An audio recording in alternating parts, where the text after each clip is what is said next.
आज का हमारा जो विषय है वो है स्वर्ग का राज्य। और हम स्वर्ग के राज्य में हमने बीते सप्ताहों में कई बातों को हमने सीखा है और आज भी हम लोग सीखने जा रहे हैं। सो स्वर्ग में क्या है, स्वर्ग का राज्य क्या है, सो आइए हम इन बातों पर मनन करें। हम वचन में देखेंगे पहला कुरिन्थियों की किताब, इसका 1 अध्याय और इसका 27 पद। परंतु परमेश्वर ने जगत के मूर्खों को चुन लिया है कि ज्ञानवानों को लज्जित करे, और परमेश्वर ने जगत के निर्बलों को चुन लिया है कि बलवानों को लज्जित करे। हालेलुया। इस संसार में, ध्यान से सुनो जरा, इस संसार में तमाम लोगों की जो सोच होती है वो क्या होती है कि हम बुद्धिमान लोगों से दोस्ती करें। अगर हमारे घर में कोई सलाह होती है, बेटी या बेटे का ब्याह करना होता है या उनके भविष्य के लिए कुछ सोचना होता है, हम किसी से कुछ भी राय लेते हैं ना, तो हम उस व्यक्ति की तलाश करते हैं, भाई हमारी रिश्तेदारी में, हमारी बिरादरी में कौन है बुद्धिमान, कौन है व्यक्ति जो सब समझदार है, सबको राय देता है। हम उसे बुलाते हैं और उससे राय लेते हैं, भाई ये बुद्धिमान है और हमें सही ढंग से सलाह दे सकेगा। और बुद्धिमान लोगों से दोस्ती की जाती है, बुद्धिमान लोगों से रिश्तेदारी की जाती है। भाई अक्लमंद हैं, हमें गड्ढे में गिरने से बचाएंगे। परंतु मैंने कई बार आप लोगों को बताया है, प्रभु अपने वचन में कहता है कि तुम्हारे काम करने का तरीका मेरे काम करने के तरीके से मेल नहीं खाता। तुम्हारी सोच और मेरी सोच मेल नहीं खाती। इस संसार में जो आप कर रहे हो, जैसा आप सोचते हो ना, मैं आपको एक नियम बताता हूं, यूं समझ लो प्रभु उसका बिल्कुल अपोजिट है, उल्टा है। आप पसंद करते हो बुद्धिमान लोगों को और प्रभु पसंद करता है मूर्खों को। हैं? प्रभु किन्हें पसंद करता है? मूर्खों को। बताओ कितनी अजीब बात है। जो बेवकूफ है, अकल ही नहीं है, ऐसे आदमी को प्रभु पसंद करता है। अभी अगर मैं आपसे सवाल करता, भाई कितने लोग मूर्ख हैं, कोई भी नहीं खड़ा करता अपना हाथ, सब जताते हम तो बहुत बुद्धिमान हैं, है ना। और अगर मैं बोलता बुद्धिमान कितने लोग हैं, सब हाथ खड़ा कर देते। परंतु देखो, आपके लिए तो बड़ा दुखद समाचार है, प्रभु किनको चुनता है? मूर्खों को। वचन में फिर पढ़ो बेटा, दोबारा बोलो। परमेश्वर ने जगत के मूर्खों को चुन लिया। क्या लिखा है? परमेश्वर ने जगत के मूर्खों को चुन लिया। किन्हें चुना? मूर्खों को। जगत के मूर्खों को चुन लिया। और आज भी प्रभु का वही नेचर है। आज भी इस संसार में लोगों को जिनको चुनता है ना, वो मूर्खों को चुनता है। हाँ, कि ज्ञानवानों को लज्जित करे। किनको लज्जित कर दें वो? मूर्ख किन्हें लज्जित करें? ज्ञानियों को। जो पढ़े लिखे लोग हैं, समझदार हैं, बुद्धिजीवी लोग हैं, उन्हें कहता है प्रभु, उन्हें वो लज्जित कर दे। हाँ, परमेश्वर ने जगत के निर्बलों को चुन लिया है। परमेश्वर ने जगत के निर्बलों को चुन लिया कि बलवानों को लज्जित करे। कि बलवानों को लज्जित करे। क्यों मूर्खों को चुना? कि ज्ञानियों को लज्जित करें। क्यों निर्बलों को चुन लिया? कि बलवानों को लज्जित करें। क्योंकि जो बुद्धिमान आदमी है ना, उसे परमेश्वर की आवश्यकता नहीं होती, उसे जरूरत नहीं है प्रभु की, क्योंकि वो बहुत अपने आप में अकल रखता है। जितने भी वैज्ञानिक हैं, डॉक्टर्स हैं, इनके पास अगर प्रभु की आप बात करेंगे तो वो आपको बेवकूफ़ बोलेंगे। वो कहेंगे, अरे 20वीं सदी में तुम रह रहे हो, 21वीं सदी आ गई है और तुम अभी भी ये कहाँ फंसे हुए हो? विज्ञान कहाँ तरक्की कर गया, लोग मंगल ग्रह पहुँच गए हैं, सूरज पहुँच गए हैं, पता नहीं क्या क्या बोलेंगे, कहाँ कहाँ पहुँच गए, तुम अभी तक इन बातों में अटके हुए हो। ऐसा बोलेंगे आपको। आपके जानकार, रिश्तेदार, जितने भी बुद्धिजीवी पढ़े लिखे लोग हैं ना, वो इसी तरह की बातें करते हैं। परंतु जो मूर्ख होता है, उसे तो सिर्फ जो सहारा मिलता है ना, वो परमेश्वर का मिलता है। वो पढ़ाई लिखाई, विज्ञान की भाषा समझता ही नहीं। वो दुनिया का तर्क समझता ही नहीं, दुनिया क्या बोलती है वो समझता ही नहीं। वो तो पूरा निर्भर जो होता है ना, प्रभु पर निर्भर हो जाता है, क्योंकि वो ये ज्ञान, ये बुद्धि लगाता ही नहीं है, प्रभु पे डिपेंड हो जाता है। इसलिए परमेश्वर का वचन कहता है कि मैं इस संसार से किन्हें चुनूंगा? मूर्खों को, बुद्धिमानों को नहीं। अब आप में से कई लोग बुद्धिमान हो सकते हैं, अब ध्यान से सुनिए, बुद्धिमान हो सकते हैं, पर प्रभु का जो चुनाव करने का तरीका है ना, वो मूर्ख जो उसकी परिभाषा में बोला गया है, मूर्ख का मतलब है जो अपनी बुद्धि को, अपनी ताकत को, अपनी समझ को, अपने ज्ञान को, अपनी योग्यता को कूड़ा करकट कर दे परमेश्वर के सामने, और ज्ञानी होने पर भी मूर्ख बन जाए। क्या हो? ज्ञानी होने पर भी क्या बन जाए? मूर्ख बन जाए। प्रभु कहता है अगर तू ज्ञानी होकर मूर्ख बन गया है तो तू मेरे लायक है, मैं तुझे चुनूंगा। और बलवान होने पर भी आप निर्बल हो जाओ।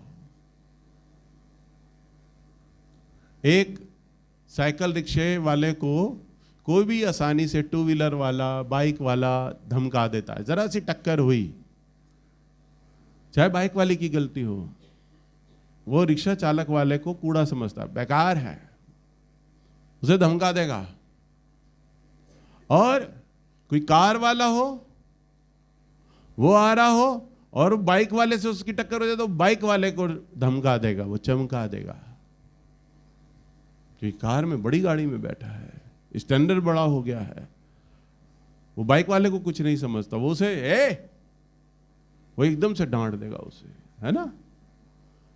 हम अपने छोटों को जो हमसे पैसों में, हैसियत में, उम्र में, ताकत में कमजोर हैं, हम उन्हें बड़ी जल्दी चमका देते हैं। ये एक इंसानी फितरत है। जितनी भी सास होती है ना, वो बहू पे ज्यादा चौड़ी होती हैं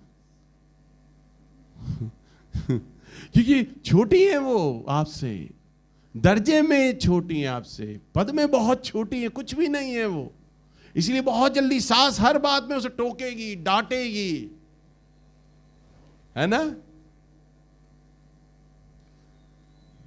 परंतु आपसे ताकतवर मालूम है, सास से ताकतवर तो बहू होती है, क्योंकि बहू जवान है, ताकतवर है आपसे। आप बूढ़ी हो, आपको मार सकती है, पीट सकती है, उसका पति कमा रहा है, पैसे में संपन्न है, आज आप कमाते नहीं हो, फिर भी वो आपकी सुन लेती है, वो आपसे ताकतवर है। मेरी भाषा में तो वही ताकतवर है। निर्बल आदमी अगर सामने वाले के सामने, कमजोर आदमी के सामने एक ताकतवर आदमी झुक जाए तो दुनिया तो उसे मूर्ख बोलेगी। अरे तेरे पास तो था, तू तो बोल सकता था, लड़ सकता था, कह सकता था, उम्र में दर्जा में बड़ा था, रिश्तेदारी में बड़ा था, पैसों में बड़ा था, तू बोल सकता था, तूने कहा क्यों नहीं।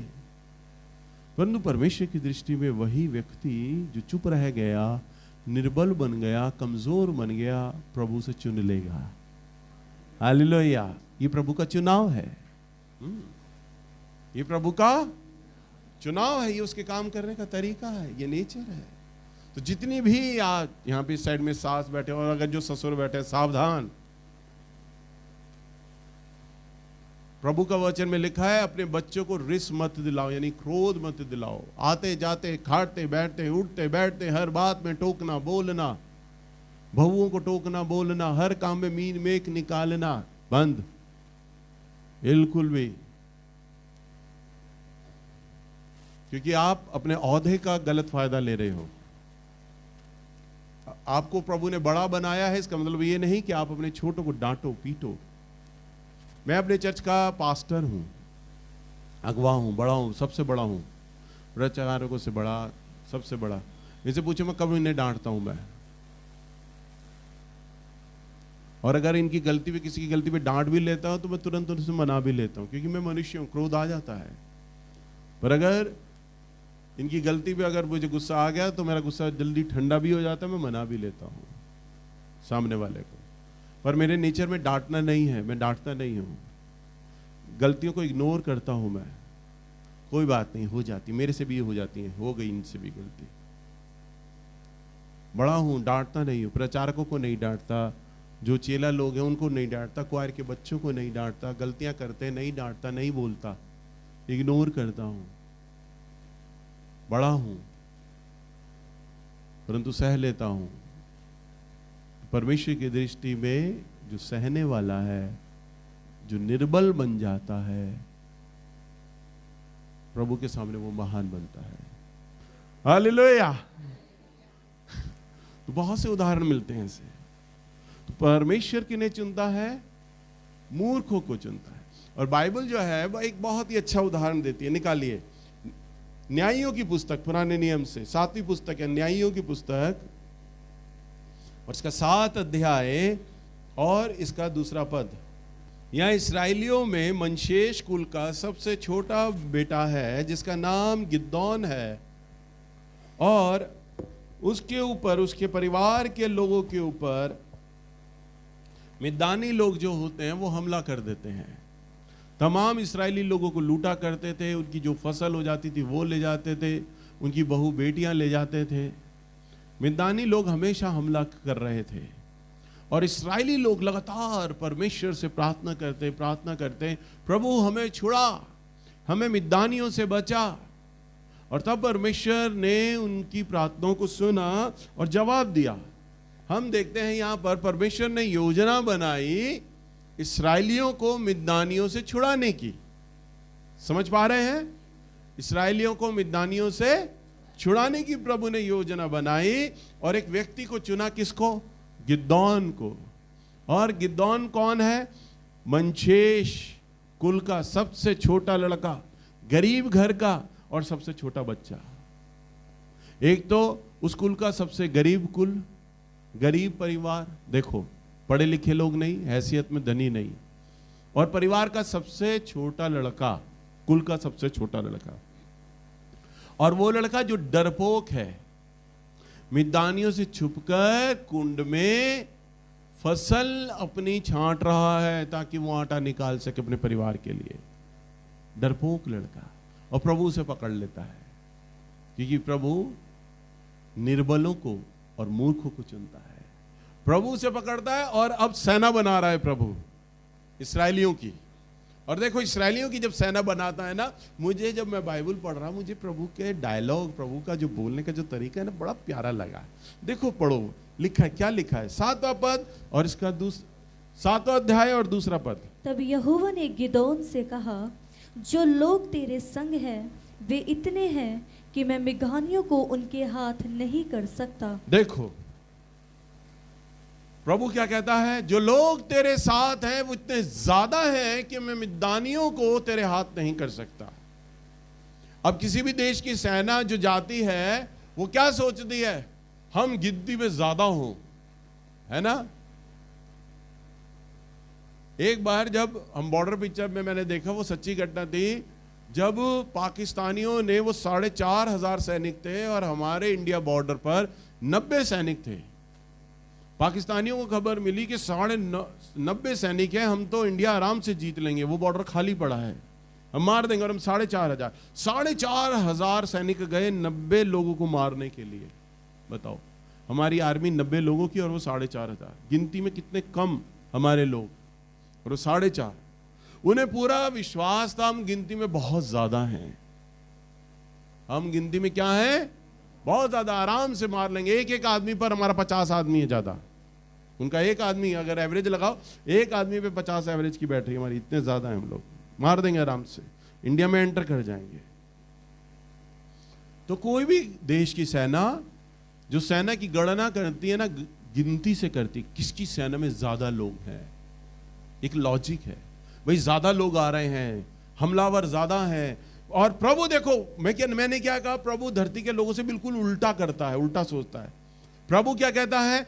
अब प्रभु ने जब गिदोन को कहा ना, इस्राएलियों को बटोर, सारे मैदान में वो इस्राएलियों को बटोर लेता है। अब प्रभु गिदोन को कहता है, ये तो बहुत ज्यादा आ गए हैं, ये तो खुशखबरी है कि गिदोन के साथ बहुत सारे लोग खड़े हैं। परंतु प्रभु क्या कहता है? ये बहुत ज्यादा है। ये क्या है? बहुत ज्यादा है। और क्या कहता है आगे? नहीं तो इज़राइल कहकर मेरे विरुद्ध अपनी बढ़ाई मारने लगेंगे कि हम ही अपने भुजबल के द्वारा बचे हैं। बताओ कितनी अच्छी बात मुझे लगी। प्रभु कहता है कि अगर मैंने इन्हें भेज दिया और ये जीत गए ना, तो ये अपनी बड़ाई मारने लगेंगे। क्या करेंगे? ये अपनी बड़ाई मारने लगेंगे। क्या मारेंगे बड़ाई? कि हमारी ताकत से, हमारी अकल से, हमारी योजना से हम मिद्यानियों के ऊपर प्रबल हो गए हैं। तब मेरा काम कहीं दिखाई नहीं देगा इन्हें। तब ये लोग मेरे नाम की महिमा नहीं करेंगे, मेरे नाम को धन्यवाद नहीं देंगे, ये अपने भुजबल को बड़ा बोलेंगे। और क्या हुआ? इसलिए तू जाकर लोगों में यह प्रचार करके सुना दे, जो कोई डर के मारे थरथराता हो वह गिलाद के पहाड़ से लौट कर चला जाए। तब प्रभु ने बोला तू ये बोल कर बोल दे कि किसी को अगर मौत का डर अभी भी है तो वो घर लौट सकता है। तो ऐसा कह दे, लोगों को अनाउंस कर। प्रभु जानते थे जब गिदोन अनाउंस करेगा तो ये सारे इस्राएली डरपोक हैं, ये भाग लेंगे, कम हो जाएगी संख्या। तब गिदोन ने यही प्रचार किया, उनमें बोला, और जब उसने बोला तो लोग चले गए। और कितने लोग रह गए? तब 22,000 लोग लौट गए। 22,000 लोग जो थे ना वो डर के मारे लौट गए, और केवल 10,000 रह गए। कितने रह गए बताओ? यानी इसका मतलब 32,000 लोग थे, 22 चले गए, 10 रह गए। अब प्रभु देखो, प्रभु क्या कहते हैं 10,000 लोगों को देखकर। फिर यहोवा ने गिदोन से कहा, अब भी लोग अधिक हैं। हाँ बताओ, सेना के लिए 10,000 लोग हैं, प्रभु क्या कह रहा है? अभी भी इस लोग ज्यादा हैं। 32,000 लोग आए लड़ने के लिए मिद्यानियों से। प्रभु कहते हैं लोग ज्यादा हैं, इन्हें यह बोल कि जिन्हें मौत का डर है वो चले जाएं। गिदोन ने प्रचार किया, बोला, लोग चले गए। और उसके बाद क्या हुआ? 10,000 रह गए। प्रभु ने लोगों को देखा, प्रभु ने कहा अभी भी लोग ज्यादा हैं। और फिर क्या कहा प्रभु ने? उन्हें सोते के पास नीचे ले चल। हाँ, प्रभु ने कहा अब इन 10,000 लोगों को सोते के पास ले चल, नीचे ले चल, दरिया के पास। वहां मैं उन्हें तेरे लिए परखूंगा। वहां मैं इन्हें तेरे लिए परखूंगा। और जिस जिस के विषय में मैं कहूँ यह तेरे संग चले। हाँ, तू सोते में लेने ले चल, और वहां मैं परखूंगा तेरे लिए कि कौन तेरी सेना में चलेगा। हाँ, फिर वह तो तेरे संग चले, और जिस जिस के विषय में मैं कहूँ यह तेरे संग ना जाए, और वह ना जाए। हाँ, फिर तब वह उनको सोते के पास नीचे ले गया। वहां यहोवा ने गिदोन से कहा, जितने कुत्ते के समान जीभ से पानी चपड़ चपड़ करके पिए उनको अलग रख, और वैसा ही उन्हें भी जो घुटने टेक कर पिए। जिन्होंने मुंह में हाथ लगाकर चपड़ चपड़ करके पानी पिया उनकी तो गिनती 300 ठहरी, और बाकी सब लोगों ने घुटने टेक कर पानी पिया। तब यहोवा ने बस अब देखो, यहां पर हम देखते हैं कि प्रभु ने उन्हें बोला दरिया पे ले जाए इन्हें। अब वो दरिया पे ले गया। प्रभु ने कहा इनको आज्ञा दे, अब ये पानी पीने लग जाए। अब वो सब पानी पीने लग गए। उनमें से कुछ लोग जमीन पर बैठे, पेट के बल लेट गए, दरिया में मुंह डाल दिया जैसे कुत्ता डालता है, और यूं करके जबान से पानी पीने लग गए। वो आदमी कभी जबान से पानी पीता है? पीता है? जबान से पानी पी रही है मुंह डाल के। और दूसरे वाले जो बड़े सलीके से, उन्होंने कहा प्रभु देख रहा है हमें, प्रभु चुनेगा।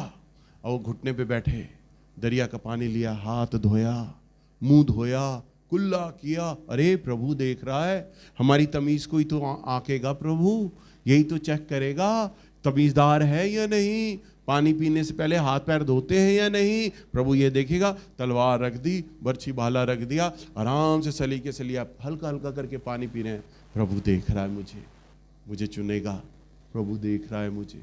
प्रभु ने कहा जितने लोग चपड़ चपड़ करके पानी पी रहे थे उन्हें अलग कर दिया। उनकी गिनती कितनी बनी? 300। और जो लोग चपा और जो बड़े सलीके से पानी पी रहे थे ना, उनकी कितनी बनी? 9,700। कितनी? 9,700।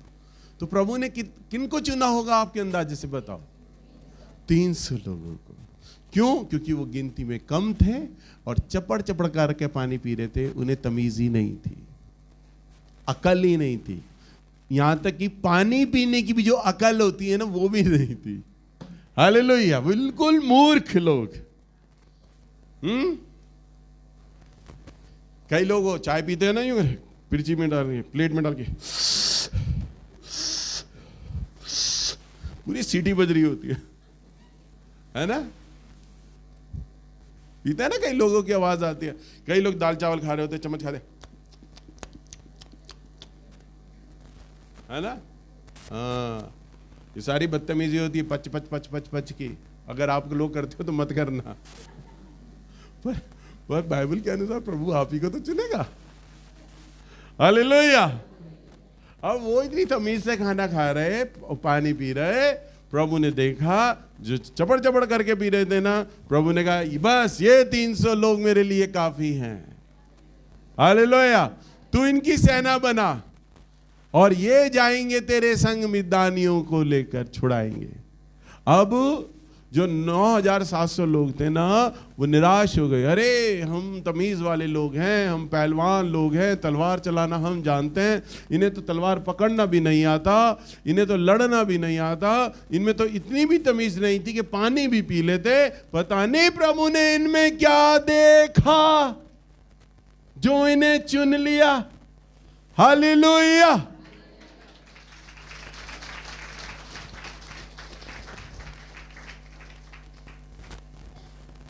जब आपके बेटे बेटियां यहां अभिषेक में होकर गाते होंगे, भविष्यवाणी करते होंगे, तो आप पीछे बैठकर देखते होंगे प्रभु ने इनमें क्या देखा जो सेवा ले रहा है। समझ नहीं आता। हम तो बड़े अच्छे हैं, हम समझदार हैं, इनसे हम हर तरीके से अच्छे हैं। प्रभु ने इनमें क्या देखा, क्यों चुना है, समझ नहीं आई ये बात। हालेलुया। समझ इसलिए नहीं आई क्योंकि वो मूर्ख हैं और आप समझदार हैं। प्रभु मूर्खों को चुन लेता है। प्रभु ने पहले ही क्या कहा, ये गिनती में इतने अधिक हैं कि अगर ये लड़ने जाएंगे, सामर्थ मेरी होगी, अनुग्रह मेरा होगा और ये जीत जाएंगे। और ये जीत का डंका है ना, ये परमेश्वर मेरे को श्रेय नहीं देंगे, प्रभु आप थे हमारे साथ इसलिए हम जीत गए। नहीं, ये तो बोलेंगे हम ताकतवर थे, हम बुद्धिमान थे, अरे तलवार वाले हम थे, भाला चलाने वाले हम थे, तीरंदाज हम थे, हमारी लड़ाई से हम जीते हैं, मिद्यानियों को हमने हराया है। ये धन्यवाद देंगे तो अपने भुजबल को देंगे, परंतु मूर्ख को तो कुछ नहीं आता। मूर्ख तो पानी पीना भी नहीं जानते। और जब ये लड़ेंगे और जब मैं इनके द्वारा वो जीत दिलाऊंगा, तो मूर्ख घुटने पे आके बोलेंगे प्रभु यहोवा परमेश्वर, ये आप थे हमारे साथ, आप थे, केवल आप थे, तभी तो हम जीत पाए। और जब वो आएंगे वापस, और जितने इस्राएली लोग होंगे जो पहले 22,000 चले गए और बाद में 9,700 लोग चले गए, उनके मुंह से भी ये बात अपने आप निकलेगी, अरे इनके साथ तो परमेश्वर ही था, तभी तो जीते ये। दूसरे जो गैर लोग होंगे उन तक के मुंह से प्रभु अपनी बड़ाई निकलवाएगा। वो लोग भी ये कह उठेंगे ये जीत नहीं सकते थे, इन्हें तलवार पकड़ना भी नहीं आता, तीर चलाना नहीं आता, अरे ये जीत गए। कैसे जीते? अरे यहोवा परमेश्वर ने भाई बोला था, गिदोन को बोला था कि मैं अपने बच्चों को छुड़ा लूंगा, मैं इस्राएलियों को छुड़ाऊंगा और मिद्यानियों को हरा दूंगा। तब एक एक आदमी ने परमेश्वर का धन्यवाद दिया। एक एक आदमी ने, जो मूर्ख थे उन्होंने भी और जो बुद्धिमान थे उन्होंने भी।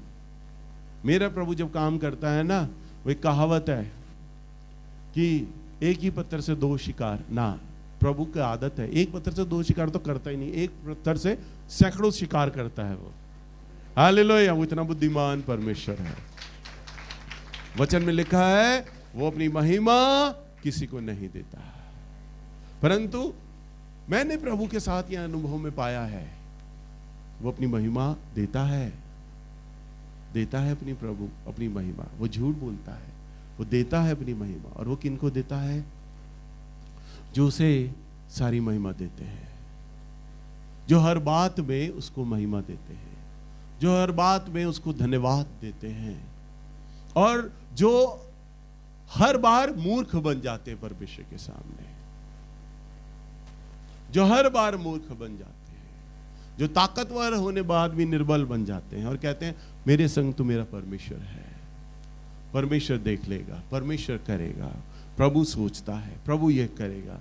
जो हर बात में क्रेडिट क्रेडिट क्रेडिट सिर्फ परमेश्वर को देता है, उस बात से प्रभु प्रसन्न होता है।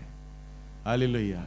और फिर प्रभु क्या करते हैं, वो अपनी महिमा भी उस व्यक्ति को देते हैं, क्योंकि वो उसका बेटा और वो उसकी बेटी बन जाता है।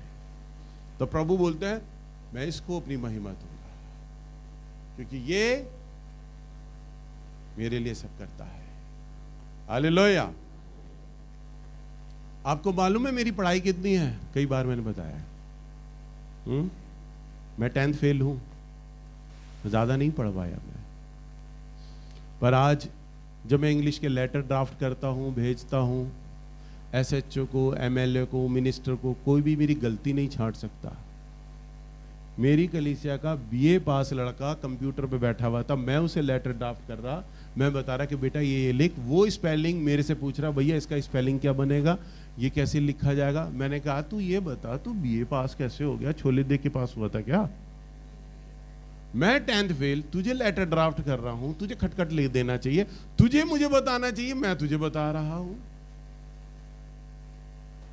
आज बड़े से बड़े आदमी के साथ में बैठ सकता हूं, बता सकता हूं, कहीं भी भेज दो मुझे, कोई दिक्कत नहीं, किसी से कुछ भी बात कर सकता हूं। कई बड़े लिखे लोग, पढ़े लिखे लोग, बुद्धिजीवी लोग मेरे से राय लेते, मेरे पास आए, मेरे चर्च में आए। प्रभु ने इस संसार से मूर्खों को चुन लिया। प्रभु ने मेरी नौकरी छुड़ा दी, मेरे को नौकरी प्रभु ने पहले दी। प्रभु ने मुझे कहा मैं तुझे नौकरी दूंगा तो सही, ताकि तुझे यह ना लगे कि प्रभु मेरे साथ नहीं है, परंतु वो नौकरी तेरे साथ ज्यादा दिन नहीं रहेगी। प्रभु ने मेरी नौकरी छुड़ा ली। प्रभु ने जब मेरी नौकरी छुड़ा ली, जब मैं प्रचार करने लगा, तो कई परिवारों से रिश्ते आते थे मेरे लिए, शक्ल सूरत अच्छी थी, कई परिवारों से रिश्ते आते थे, जितने भी लड़की वाले कहते थे इस लड़के से हम अपनी लड़की बिहाएंगे।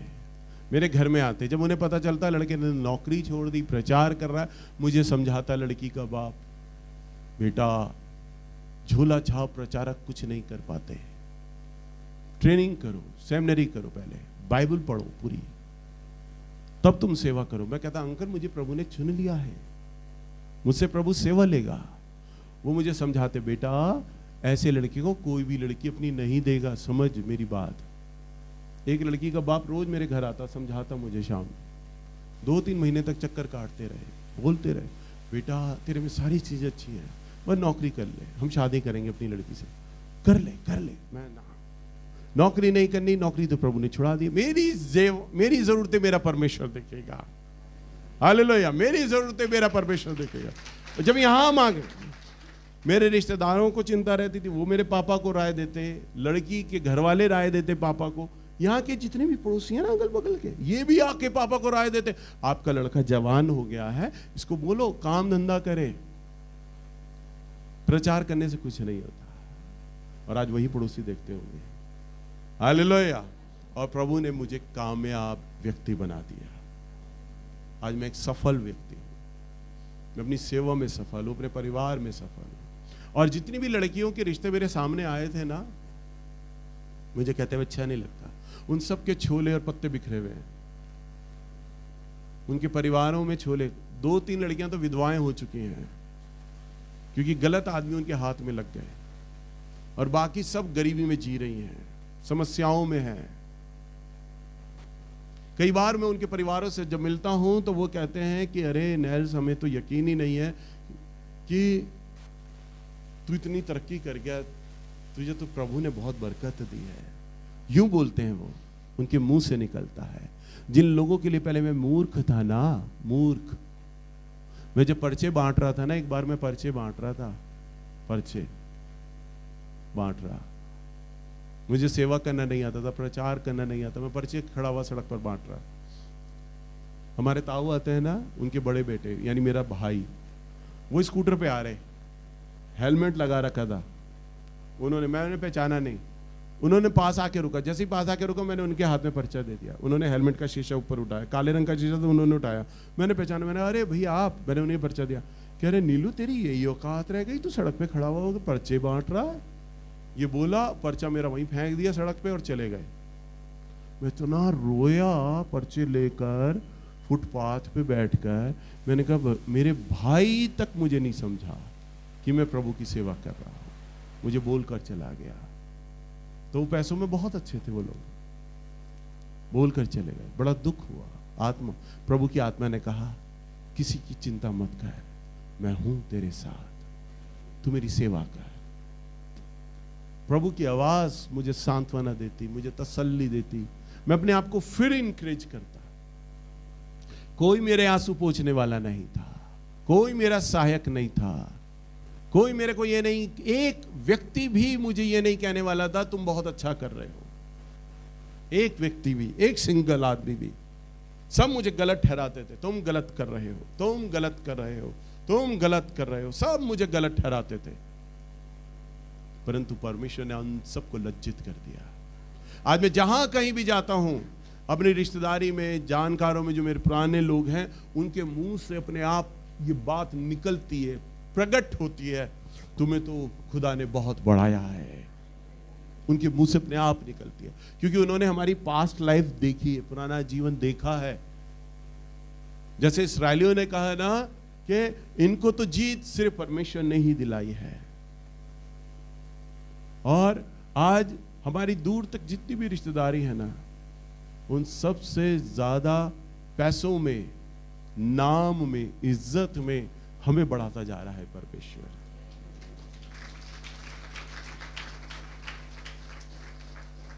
हम जब छोटे थे, उन लोगों के सामने जाते थे, उनके सामने हमारा स्टैंडर्ड बहुत फीका होता था, कुछ नहीं होते थे। आज मेरे परमेश्वर ने सबको डाउन कर दिया और हमें ऊपर लेके जा रहा है। मैं जिस चर्च में पला बड़ा, जिस चर्च में इतना छोटा बच्चा था मैं, ये जैसे छोटी बच्ची बैठी है, उस चर्च के फाउंडर मेंबर थे। मेरी आंख ही ये बाहर सड़क के ढका मेथोडिस्ट चर्च यहाँ खुली थी, यहाँ बच्चा सा था मैं, इतना सा, तब से मैं जाता था वो ढका चर्च। सारे पुराने लोग बेंजामिन फैमिली को जानते हैं, सब जानते हैं हमें। वहां पर एक मीटिंग थी, ताऊ और मैं गए, हम बाथरूम से निकल के जा रहे थे। पादरी, उस ढका चर्च का पादरी, सारे चर्च के पुराने लोग जिन्हें हम अंकल अंकल बोला करते थे, वो लोग सारे बैठे। चर्च कमेटी के लोग थे वो, कोई ट्रेजरर, कोई सेक्रेटरी, सारे लोग बैठे हुए थे। ताऊ ने मुझे कहा, ताऊ ने कहा बेटा चल सबसे मिलते हैं चल के। मैंने कहा छोड़ो, आप ही जाओ मिलने, मैं नहीं जा रहा। कि मैं इसलिए नहीं जा रहा था क्योंकि उनके सामने हमारी हैसियत कुछ नहीं होती थी, वो मैं इग्नोर करता था। हट जाओ, हट जाओ। एक तुम बालक थे, बच्चे थे, फिर गरीब थे, हैसियत नहीं थी, सब हकारते थे, तो इसलिए मैं इग्नोर कर रहा था। मेरी दिमाग में छवि वही थी, वो अभी वही सलूक करेंगे हमारे साथ। पर ताऊ ने मेरा जबरदस्ती हाथ पकड़ लिया, चल ना अंदर। ताऊ मुझे लेके गए और जैसे ही मैंने एंटर किया, सारे वो बड़ी सी टेबल लगी हुई थी, कॉन्फ्रेंस हो रही थी, सारे इधर साइडों में कुर्सियों पे लोग गोल होकर बैठे हुए थे, पादरी सामने था, सारे लोग बैठे हुए थे। और जैसे ही मैं अंदर एंटर करा ताऊ के साथ, सब की नजर जब मेरे पे गई ना, सारे खड़े हो गए अदब से। सच कह रहा हूं, जिन्हें मैं अंकल अंकल बोलता था। मान लो ये कल बच्ची, ये बच्ची, छोटी बच्ची, कभी ऐसा मौका है जब ये अंदर आए और मेरे चर्च के सारे लोग खड़े हो जाएं इसे देखकर, प्रचारक लोग खड़ा हो जाए, मैं खड़ा हो जाऊं, तो कितनी बड़ी बात है। जो बच्ची की हैसियत आज कुछ नहीं है। शिवानी आए, प्रचारक लोग खड़े हो जाए, मैं खड़ा हो जाऊं तेरे ऑनर में, कितनी बड़ी बात है बेटा, है ना। मैं सबको खाना बांटती हूँ, खाना सर्व करती हूँ, मेरी आज हैसियत परमेश्वर ने इतनी बढ़ा दी कि मेरे चर्च का पास्टर खड़ा हो गया, सारे लोग खड़े हो गए, जो जिन्हें मैं अंकल अंकल बोलती थी वो खड़े हो गए। कितनी बड़ी बात है। मेरी आंख से तभी आंसू आ गए थे। प्रभु ने मुझे इतना ऑनर दिलाया। पादरी भी खड़ा हो गया, जब मैं बैठा तब सारे नीचे बैठे और किसी की हिम्मत नहीं हो रही थी कि कोई मुझे बेटा करके बोले। सब पहले मुझे बेटा बेटा करके बच्चा बोलते थे, हिम्मत नहीं थी किसी की, कोई मुझे बच्चा बोल जाए, बेटा बोल जाए। प्रभु आपको वो ऑनर, वो आदर तब दिलाता है जब आप उसे ऑनर दें। जब आप उसे आदर देते हैं। हालेलुया। इसलिए आप परमेश्वर के लिए मूर्ख बन जाएं, प्रभु के लिए आप कमजोर बन जाएं, निर्बल बन जाएं, तब वो आपको इज्जत दिलाएगा। हालेलुया। सास ये सोचती है मैं बहू को डांटूंगी, दबाऊंगी, मुझसे डर कर रहेगी, तब मेरी इज्जत करेगी। सास बहू को डांटना बंद कर दे, प्यार करने लग जाए। बहू अगर कभी भी कुछ बोल दे तो उसकी सुन ले उल्टा, निर्बल हो जाए।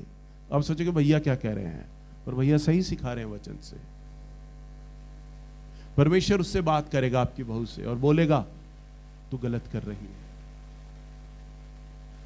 और प्रभु उसके मन में डालेगा आपके लिए इज्जत और प्यार और सम्मान, जिसे आप चाहते थे हमेशा के लिए, पर आप वो डर से चाहते थे, परंतु ना, आपकी बहू के हृदय में आपके प्रति आदर, सम्मान और इज्जत वो इसलिए डालेगा क्योंकि परमेश्वर डालेगा, क्योंकि आपने परमेश्वर का वचन माना है।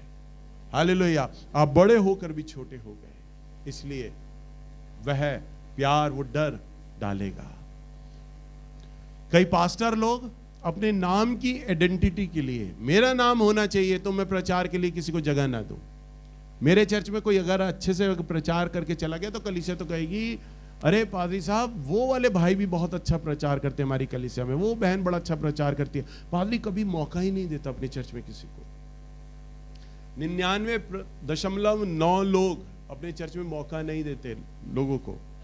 उनके बच्चे ही होते हैं, गाते बजाते हैं, बाहर के लोगों को मौका नहीं दिया जाता। परंतु मैं अपने चर्च में सबको मौका देता हूं। टैलेंट है बेटा, प्रभु ने वरदान दिया है, आओ इस्तेमाल हो।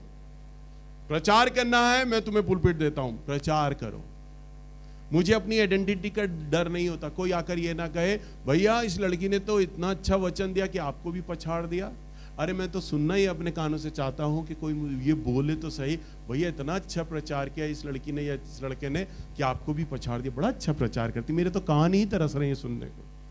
मैं अपमान नहीं समझूंगा, मैं उसको प्रशंसा समझूंगा कि मैं इतना अच्छा सिखा पाया अपने बच्चों को। हालेलुया। और आज मेरे बच्चे मेरी इज्जत करते हैं, दिल से इज्जत करते हैं। वो इसलिए करते हैं क्योंकि मैं उन्हें आगे बढ़ाता हूँ, मौका देता हूँ, पीछे नहीं कर रहा। कल को शिवानी मुझे कहेगी भैया प्रभु की आत्मा ने मुझे प्रकाश दिया है, मैंने वचन देना है, मैं इसका वचन सुनूंगा। बेटा बता मुझे क्या क्या बोलेगी। वो बोलेगी भैया मैं ये बोलूंगी। मैं कहूँगा आजा बेटा, मैं अपनी मीटिंग का वचन तुझे देता हूँ, तू प्रचार कर, तेरा वरदान दिखाई दे लोगों को, तेरा प्रकाशन दिखाई दे। सबके लिए मौका है। हालेलुया।